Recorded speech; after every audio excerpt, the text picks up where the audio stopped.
Ladies and gentlemen, welcome to the REDX Podcast. My name is Andrew, and today we've got an amazing guest joining us, Jim Remley. He's from Oregon, a West Coaster, and we are going to be talking about some amazing stuff. We're going to talk about 5 different ways that you can stack listings for spring and summer and how to build that sales funnel for predictable lead gen. Jim, welcome. How are you doing today? I'm great. Thank you so much for having me on, man. So excited to be here. Awesome. Well, we're glad to have you. To everyone who's joining us live, same old. Say hi. Tell us where you're from. Say hi to Jim. Let us know what's up. And if you have any questions, please chime in, and we'll do our best to get those answered. Otherwise, we're just going to let Jim run with it. He's our expert today, and it's going to be a good conversation. So, Jim, let's just get right into it. Let's talk about spring and summer, right? I mean, we're a month into the new year, and I know that kind of early January is a huge time for expired listings. It's a huge time for everyone to kick off their goals and get running with goal setting and hopefully sticking to those goals, right? But we all know that spring and summer are more or less the busiest months in real estate, right? That's when kids are out of school. That's when people are ready to move. That's when people have the time and the energy to actually get up and relocate, buy a new house. And so that obviously for real estate agents is so important that they have a strong funnel, that they have a strong pipeline for when those months roll around. And I've heard a million agents say before, whatever you're doing now, you'll see payoff in 4 to 6 months, right? Let's dive in. What should agents be doing now to stack those listings for spring and summer for the busiest time of the year? Yeah, great question. So I think the biggest thing is we got to understand that we should think about our target audiences, right? Well, who's going to be the hottest target? Right. Who's the biggest group of sellers that are going to be coming to market this year?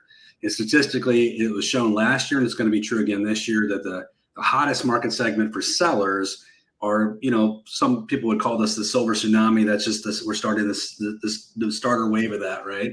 So the prediction is 30 million people thinking about making a move in the next 10 years. That fit my age group. It's 45 to 55 years old. I'm 54. Kids are leaving the house. You're empty nesting. You have a low mortgage, if a mortgage, high equity. You're not interest rate sensitive. You can go out and maybe take advantage of the fact that the market kind of got beat up last year a little bit. There's been some price dips in some markets. And so you're saying, hey, this is an opportunity for me. I don't have to wait for the interest rates to come down. I can sell my house and go buy something else in a different market before prices, start to go back up. So then the question mark is, how do I target people in this group, right? How do I build a pipeline around this? There's several strategies. I'm going to give you a couple of easy ones. One is, you want to go and build a social media strategy around it. So one social media strategy would be to create a lead magnet. And that lead magnet would be, you're going to create something of value that this group of people would want from you. So an example would be, we just did this with my coaching group. We created a PDF, which was the 7 cities that the 7 best cities to retire to in the United States in 2024. Right. Mm-hmm. So if I'm my age, right, I just bought a second house in Las Vegas. So I'm a perfect candidate for this whole thing. Right. I would be somebody that clicks on this. This is like total clickbait for me. And I would put my email in just to get that information. And now some of your audience members might be like, okay, Jim, that sounds great, but I'm not an author. Like, I'm not a writer. This sounds like a little bit of a bridge too far for me. The beauty of this day and age that we live in now is that we have AI that can do all the work for us, right? So we created this article in my coaching group using a system called WriteSonic. And I've used WriteSonic. Yeah, I love it. Great. So you just literally put your title in, what you want the title to be. It reaches into the internet. It grabs 7, 8, 10 articles that somebody else has already written that's similar. And then it'll basically take an amalgam of all those, rewrite a brand new article that you can put your name on or create a PDF with. And that's exactly what we did. So now we do a target in our market area, and we say, to grab this PDF. But the beauty of Facebook, kind of the give and take of it, is that they have changed their housing rules. So it's very hard to kind of narrow your audience. But the one area you can narrow is age group, right? So you can get a little bit more sequenced on age group. But even if you can't, you can still put this out there and put this in front of your market area, your geographic area anyway. So that's one technique, is to put out something that will attract people, and you're starting to build a list. And this is what agents need to understand is it's a step-by-step process. I'm building a list of people that I know may have interest in moving. And now that I have their email, now I can start to drip on them with the BombBomb or your CRM system of your choice. We like to use Zapier with our coaching program, so that when a lead comes in, we zap it to our CRM. There's no double data entry, it's just happening. And then they automatically started on a sequence with us. So that's one quick idea. Another quick idea is to go with traditional, a mailing campaign. And the mailing campaign would be a system where you'd say, okay, who's my target audience? My target audience would be people that you can't do it by age, because that's not really possible, but you can do it by how long people owned a home. So I could go 15 years or longer would be probably a good indication they're in that price, or that group of people. 15 years or longer. You could also, if you have the capability of looking at mortgage levels, you could go with people that have a free and clear house, but I wouldn't necessarily limit it to that. 15-year length ownership is good. But now I'm going to do something different than most realtors. Most realtors, when they're doing a mailing piece, they are doing this. They're sending a piece of mail that says, learn what your home is worth, right? Or list your house. I get 3 of those a week. I get those all the time. It's just like immediately in the garbage, right? It's like, who cares? You're not giving me anything I want to hear. What you have to understand is you got to look at, why are people, when they sell, why do they sell, right? I call it the 5 whys, right? We've got to hit them on their why to get them even engaged in the conversation. So, our whys, I'll give you a couple of them, is number one for this age group is they want a lower maintenance lifestyle. So that's one. Another one is they want to scale down or scale up. Some buy bigger houses too, but they want to right size their housing situation. The number one reason why people move, though, in the country, regardless of age group, is to be closer to family and friends. So that's the number one driver. Another one could be that they want to have a situation where they just have overall lower costs. So we could have a lot of different situations here. The number one driver of people moving and relocating to other areas of the country is housing cost. So it's family and friends, and then it's housing costs, right? So if you think about rebuilding your mailings around those 5 whys, and you say, hey, have you ever thought about, moving closer to family and friends? Have you ever considered right-sizing your home? Have you ever thought about what it would look like if you had lower cost of living, lower expenses, and so you hit them right on that head, and that'll engage conversation. Now, let me tell you some numbers around mailings. I'm a guy that used to do 8,000 pieces of mail a month. So I did a lot of mailings, and very successfully. Here's the numbers. So people are thinking about this. Okay, let's really talk about scaling this. For every 100 pieces of mail you send, you're going to average a 1% response rate. And that's just direct mail in general, right? So, but that's a 1% positive response rate. For every 8 positive responses you get, you'll average 1 listing. So it's about 800 pieces of mail to 1 listing. Now, wow, interesting that's thing about that, higher than I thought it would be, I'll be honest. Yeah, it's not bad. And it's all in the way you do it. We like to encourage people to use not a postcard. We prefer a mailing piece that's a piece of, it's an envelope with the stationery in it, high bond paper, colored stationery with the logo on it. Looks like it's hand signed, 3 paragraphs that are you can almost read it instantaneously when you're looking at it. Each paragraph, 2 to 3 sentences, and a call to action at the end. So it's very, very kind of simple and defined. And what is your call to action at the end there usually? Is it a phone number? Is it an email? Is it a website? What do you usually put on those mailers? I like to give people the ability to have like instant gratification, right? You want to have it as frictionless as possible. If people have to call you and talk to a human being, they're much more likely to do it, right? People are just wired that way now. They just want, I want to skip talking to people. I just want it to be frictionless. So if I have a call to action, it might be, scan this QR code to get your free copy of X. Go here to watch this webinar.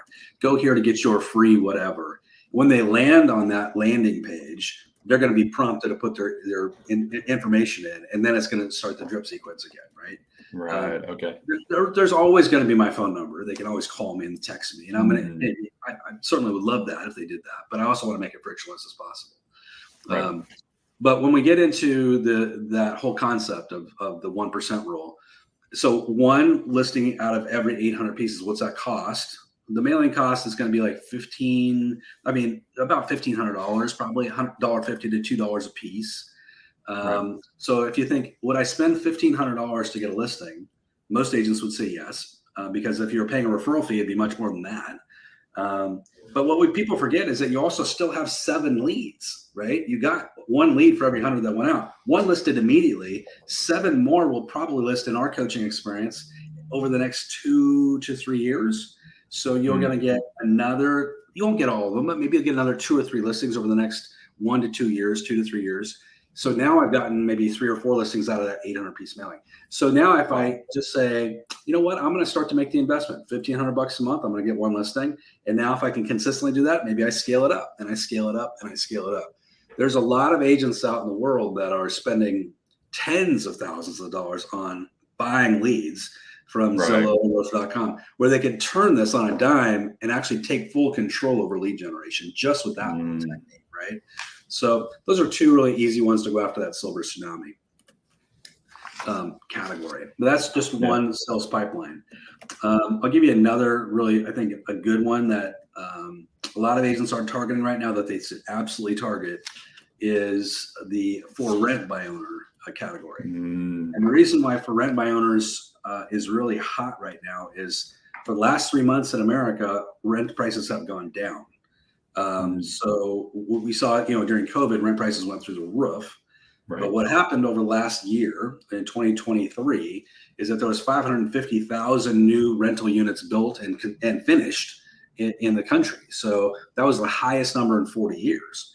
This year, we still have another 400,000 plus that are coming online. So about 1 million new units coming into the pipeline over 2 years. So it's putting a lot of pressure on existing mom and pops out there that have a rental, when somebody could go rent a space, which is brand new and turnkey, and maybe it's a little bit more, but not dramatically more than what they're paying for an old used unit that's 30 years old or 20 years old.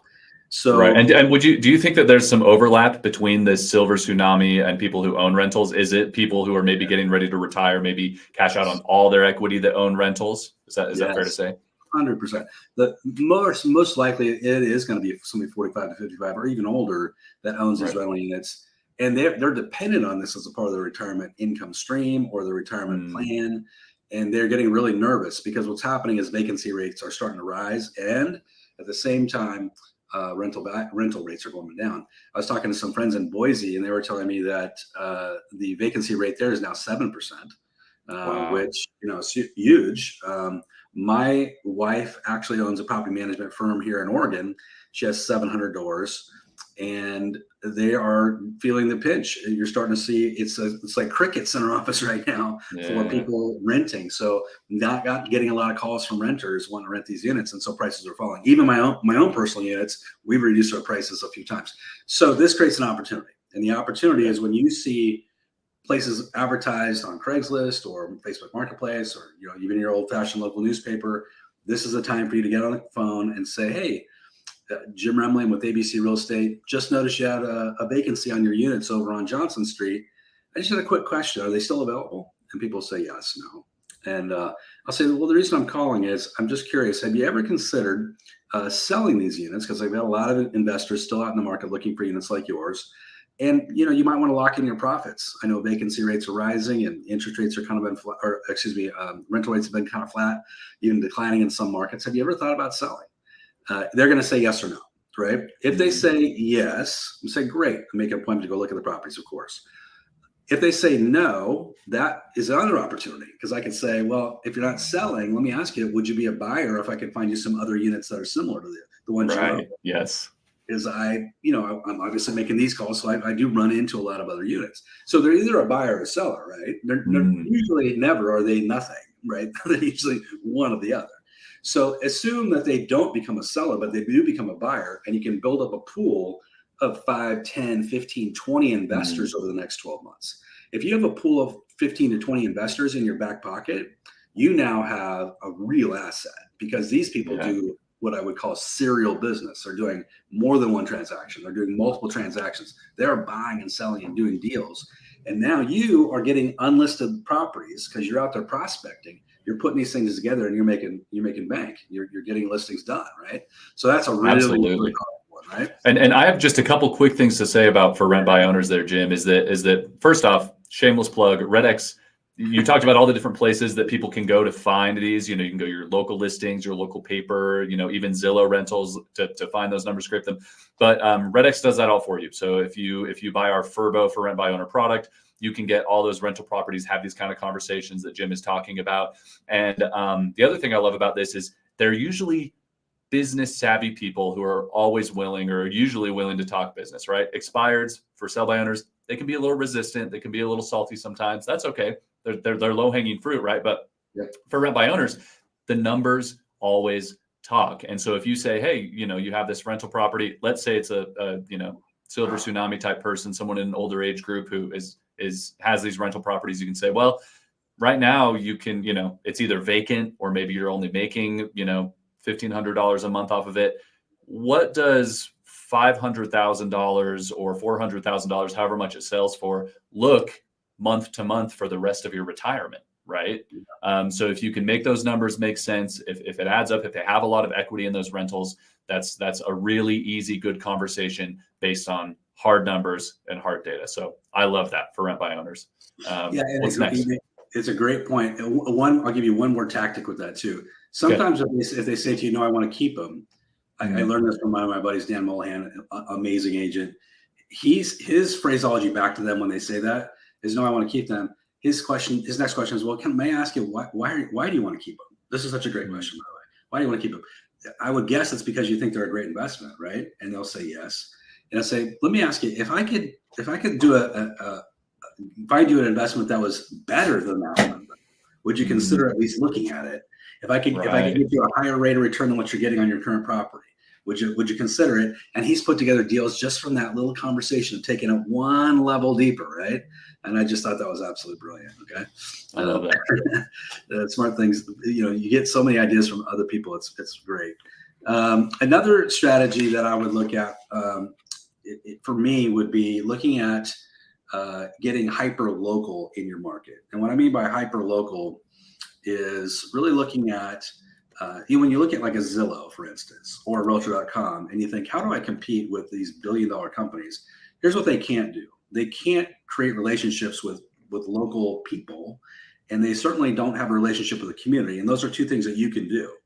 So what I would say is really think about everything that you're doing. If you laid out all your marketing and you spread it out, would somebody know that you're a specialist in your local market area based on your marketing today? If they looked at your website, would they know, hey, Jim sells property in Southern Oregon? Hey, would they know that, you know, I specialize in ranch and rural property? Would they know that, you know, I'm somebody that really is deeply rooted in the community just from all my marketing that I'm doing? So that's a really good test for everybody. Do a little digital footprint and look at what you're doing. And here's why this is so important. It's because of this keyword relocation. So 40% of in any market you go to, generally 60% of the business being done is locals moving, but 40% are people moving from out of the area. Maybe not from out of state, but a lot of it out of state, but a lot of it just, you know, within state, but from a different market area.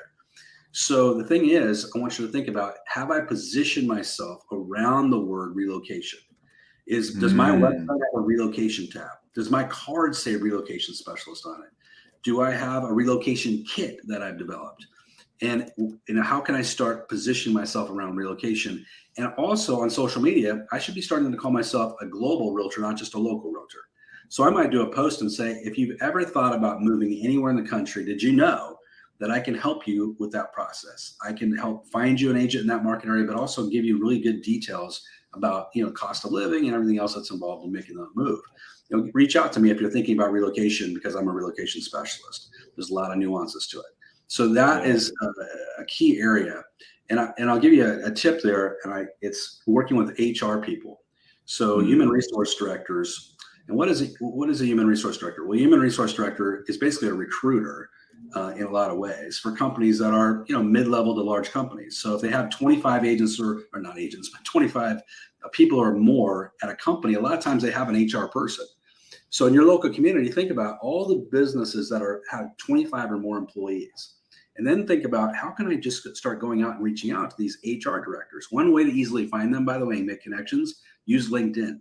LinkedIn will have these people on it. So I go and I reach out and I say, hey, my name is Jim Remley. I'm a relocation specialist with ABC Real Estate here locally. I know you're the HR director over at Johnson & Johnson or whatever. Listen, the reason I'm reaching out, and I'll be really quick because I know your time's valuable, is that when you are recruiting new employees to come to work at your company, I would love to be your relocation arm. So if you have somebody that's coming in, you're selling them on the company, I can help sell them on the community. And I don't charge anything for it. It's just, I'm going to get paid if I help them eventually buy a house. But you're selling the community, I'm selling them I'm selling the community, and you're selling the employer. But together we can really make it work. And if you don't mind, I can drop by a quick relocation kit and kind of show you my process and how I work with people. People love this because it gives them another arm, because you're gonna help sell the family on making the move, right? So that's kind of a buy side, but it also is on the sell side, because if you can get in with a relocation director, guess what? They're helping people relocate to other communities, right? And so you might get those things on the other side. So there's a lot of opportunities there. So my good friends have gotten in with the local hospitals and traveling nurses and doctors making moves. Those are like a fantastic lead source for people. Yeah, Jim, I've been doing marketing in this, real estate REDX for a number of years. And I have never heard that strategy before. I love that. The relocation specialist working with HR departments and HR people I mean, that's one of the main reasons people relocate, right? Is because they have a job. And remote work these days, it's a little bit here and there, but a lot of companies are going back to in office, be here, we'll help you relocate. I love that. That is an amazing strategy. And I just wanted to add one thing to kind of this hyper local in your market is marketing yourself and getting some SEO maybe built up around this relocation specialist. Not only speaks to buyers and sellers looking to move into the area, might not only work with some of these HR people that you can develop relationships with, but also helps with agents in other areas, maybe an agent all the way across the country who says, I've got, I'm helping someone sell their home. They're moving to Oregon. I need to go find an agent to help them, move to Oregon. So then you've got real estate agents and you're building those connections. Yes. Because when they Google real estate agent, relocation specialist in Salem, Oregon, they're going to find you, right? Yeah. So I love it. And kind of to tag on to what you're saying, which I think is brilliant, is one of my good friends I met years ago. He was a guy that got his real estate license on 9/11, right when it happened. But he was a guy from the Arab world, we'll call it. And so he went to work in a small town in the middle of kind of not a diverse community, we'll call it. Okay. Sure. And so, but he became very, very successful, did $6 million in his first 6 months in the business. And I said, how'd you do it? And he said, I did it by farming other realtors in other communities. And I said, what does that mean? And he said, what I found is that there were feeder markets. Like in my market, because I live in Medford, Oregon, our feeder markets would be like people moving from Portland or Seattle or San Francisco. Those are places where they're feeding from there into our market, right? So he decided, I'm going to go target these feeder markets around my city, and I'm going to farm the realtors in those markets. So I'm going to start going after the top 10% of the realtors. And I said, okay, exactly what'd you do? He said, well, same things you do with farming anything, your calls, your texts, your emails, everything else. And he said, what I did is I gave them an oddball referral fee. So I said, use me to be your agent of choice in my community, and I'll pay you a 33 1/3 referral fee, something odd, right? So they'll remember that's right?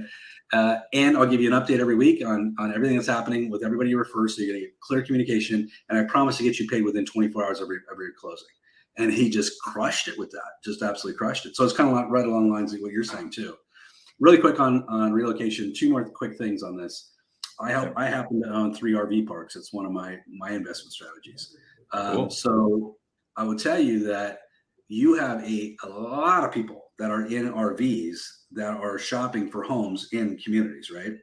So if you're on the buy side of relocation, is go to the RV parks in your community, create relationships with those owners and managers, ask permission to put out real estate guides, ask permission to put up a flyer wall, ask permission to leave your cards, and reward those people with, gifts if they do refer and everything else. Just create those relationships. Storage unit companies, another great place, hotel managers, hotel staff.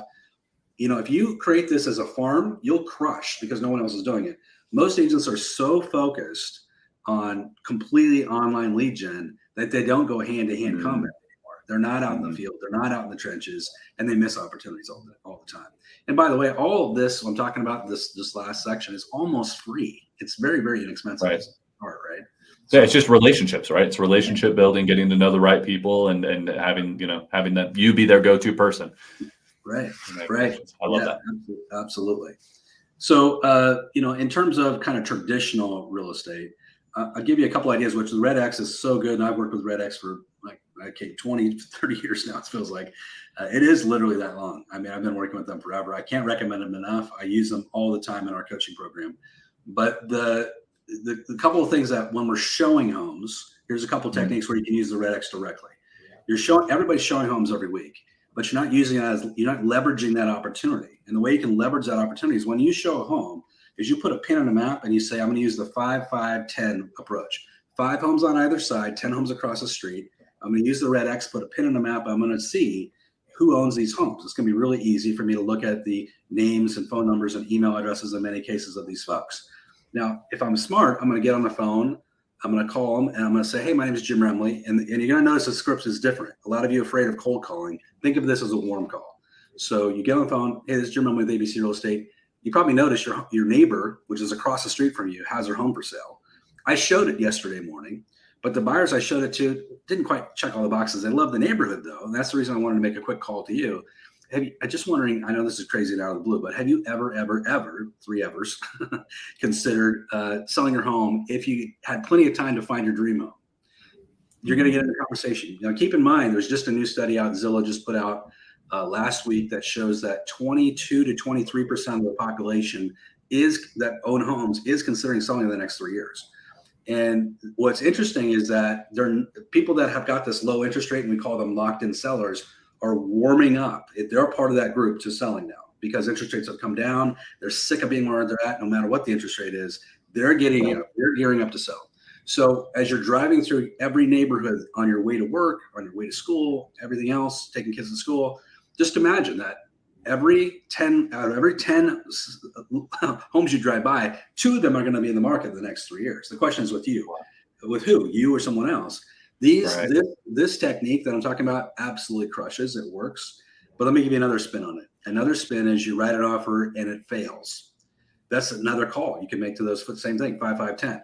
Hey, my name is Jim Remley. Wrote an offer on your neighbor's property this morning. Unfortunately, we're in a competitive position and we lost out. We didn't get it. But the reason I'm calling is just wondered if you guys had ever considered selling because my buyers love the neighborhood. And let's assume they say no. And most of them will say no. I want you to rethink about your sales funnel. Everyone's building a funnel.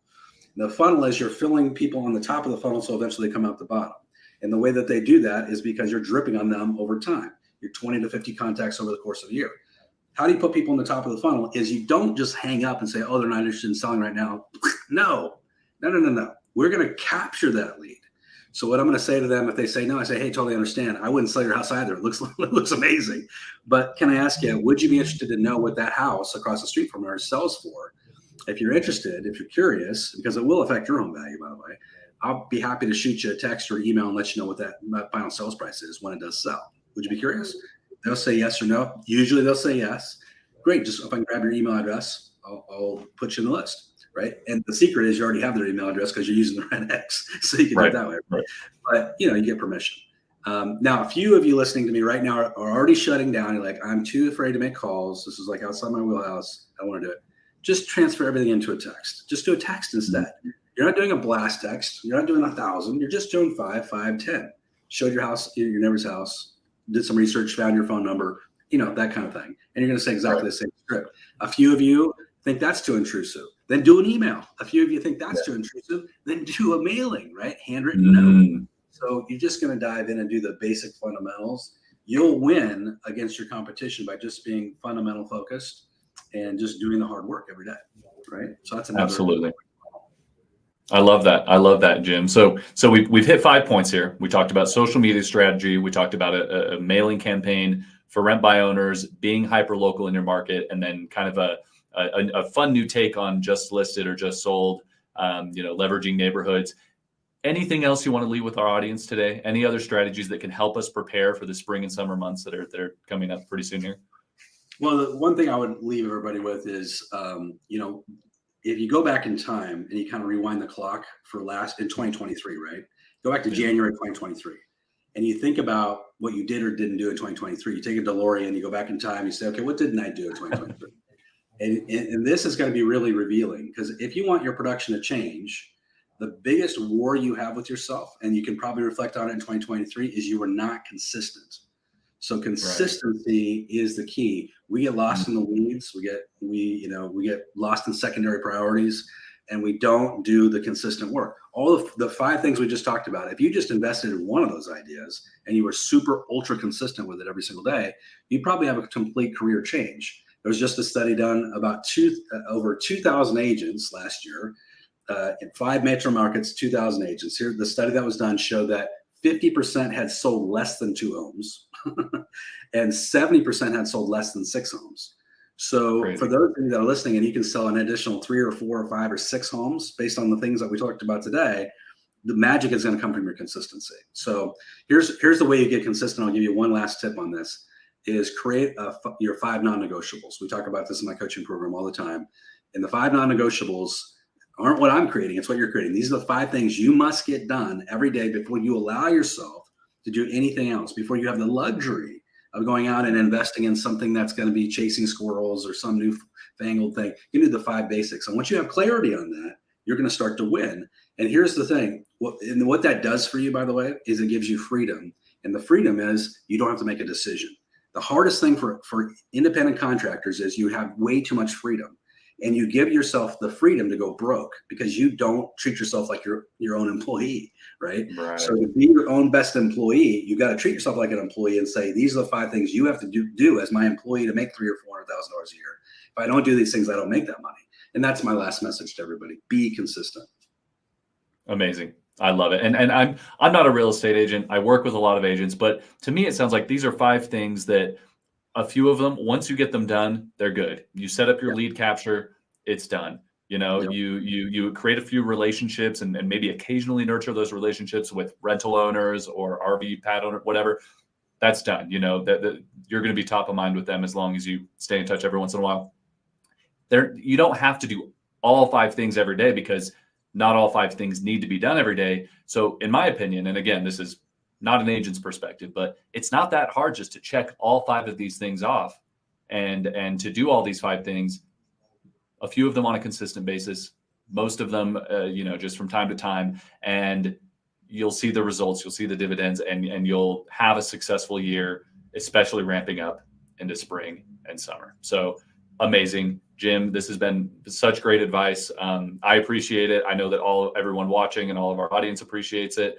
So thank you very much for coming on the show and sharing with us today. If anyone wants to see you out there, maybe catch some of your coaching or training or anything, where can they find you and where can we send them? Yeah, so I have a coaching website called E as an elephant, realestatecoach.com. Right now we have a special for the first 30 days of coaching with our group. It's only $1. So we let you go in there and take a big test drive of the coaching program. And it's 3 live coaching sessions every single week. So it's in depth, it's intense, and we give you a lot of ideas like the ones we talked about today. For brokerage owners, that's something I specialize in. Did I get that right on the screen there? E Real Estate Coach. Yep, perfect. And then for brokerage owners, I specialize in helping brokerage owners on recruiting and retention and creating a profitable company. So anybody that's a brokerage owner that wants to come and check us out, you can sign up for a discovery call and we can hop on a call and talk about that as well. Amazing. I love it. Jim, thank you so much for joining us today. To our audience who watched, please revisit this podcast, replay this podcast, because these are some of the most actionable items that you could ask for, right? A lot of agents, like you said, where you've got the majority of agents are doing so few deals. Just go do a few of these things that Jim talked about today, and you will see the benefits and you will see the results. So as always, please join us on YouTube, on Facebook every week, every Thursday at 1:30 Mountain Time. Subscribe so that you can watch replays and get notifications. And we will join you, or we'll be back. Hopefully you'll join us next week, same time, same place. Jim, thank you again. We'll see you later. Thank you.